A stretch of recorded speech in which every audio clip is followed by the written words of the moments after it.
হোসেন রুশেদ আলমকে তার বক্তব্য রাখার আহ্বান জানাচ্ছি।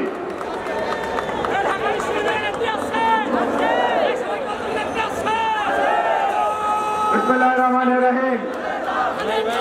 শ্রদ্ধাভাজন সভাপতি জনাব মির্জা আব্বাস, অত্যন্ত শ্রদ্ধা আজকের অনুষ্ঠানের প্রধান অতিথি জনাব মির্জা ফখরুল ইসলাম আলমগীর, মঞ্চে উপস্থিত জাতীয় স্থায়ী কমিটির সম্মানিত নেতৃবৃন্দ, সহযোদ্ধা, প্রিয় বোন এবং ভাইয়েরা, আসসালামু আলাইকুম।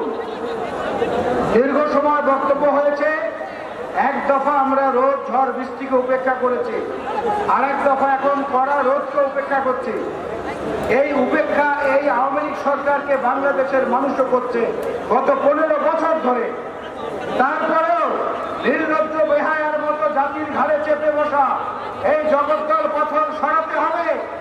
না সরালে বাংলাদেশ আওয়ামী বেয়াদব লীগের যে অসংখ্যগুলো আছে, এই আওয়ামী বেয়াদব লীগের হাসান মাহমুদ, যাকে তার সভানেত্রী বলেছেন যে ও নাকি বিশ্বের সেরা বেয়াদব, ও প্রতিদিন যা বলে এক এক সময় ইচ্ছা করে সেই ভারতীয় ছবিতে দেখতাম ফুল দিলে জুতা উড়ে যায়, গিয়া জুতা পিটা করে আবার জুতার মালিকের কাছে ফেরত আসে। যদি সম্ভব হতো সেইটা করতাম। একটা আইনমন্ত্রী আছে আওয়ামী বেয়াদব লীগের, আরেকটা বড় বেয়াদব। এই বেয়াদবটা এখন ডাক্তারি করা শুরু করেছে, এই ডাক্তার জাহিদ ভাইদের ভাগ করা শুরু করেছে। ওই বেয়াদব বলে সেখানে হচ্ছে বেগম খালেদা জিয়ার সুস্থ চিকিৎসা হচ্ছে, এই জন্য তিনি ধীরে ধীরে সুস্থ হয়ে উঠছেন। আইনমন্ত্রী সবচেয়ে বেশি বেআইনি কথা বলে। আমি বলেছিলাম কোন এক মিটিংয়ে, আমরা ছোটবেলায় ঠাকুরমার ঝুলির গল্প পড়েছি। ঠাকুরমার ঝুলির মধ্য থেকে রাক্ষস বের হয়, দৈত্য বের হয়, পরী বের হয়, জিন বের হয়।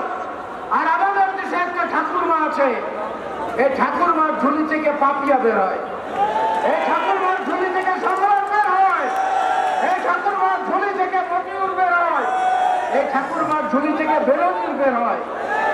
আবার একটা অ্যাসোসিয়েশনে লাগায় বেনজির ভাবে সমর্থন দিয়ে বিবৃতি দেয়, সাংবাদিকদেরকে হুমকি দেয়। এই অসভ্য আওয়ামী বেয়াদব লীগের খপ্পর থেকে দেশকে বাঁচাতে হলে যার উপস্থিত অপরিহার্য, তিনি হচ্ছেন দেশনেত্রী বেগম খালেদা জিয়া। তাকে মুক্ত করতে না পারলে এই আন্দোলন, এই সংগ্রামে বক্তব্য সবকিছুই মূল্যহীন হয়ে যাবে। তাকে মুক্ত করতে পারলে আমাদের দেশনায়ক তারেক রহমান দেশে ফিরতে পারবে। আমাদের উপরে যে অত্যাচার, নিপীড়ন, নির্যাতন, এগুলো একে একে বন্ধ হওয়ার ব্যবস্থা হবে। সুতরাং আসুন, সমস্ত মোহনার স্রোতকে এক জায়গায় মিলিয়ে এই স্রোত প্রবাহিত করে গণভবনে গিয়ে ধাক্কা দেয়, যাতে তাদের চক্রবাউদ ভেসে প্লাবনে চলে যায়। বাংলাদেশ জিন্দাবাদ, বাংলাদেশ জাতীয়তাবাদী দল জিন্দাবাদ, শহীদ জিয়া বীরুত্তম অমর হোক, দেশনেত্রী বেগম খালেদা জিয়া জিন্দাবাদ, জনাব তারেক রহমান জিন্দাবাদ। আসসালামু আলাইকুম।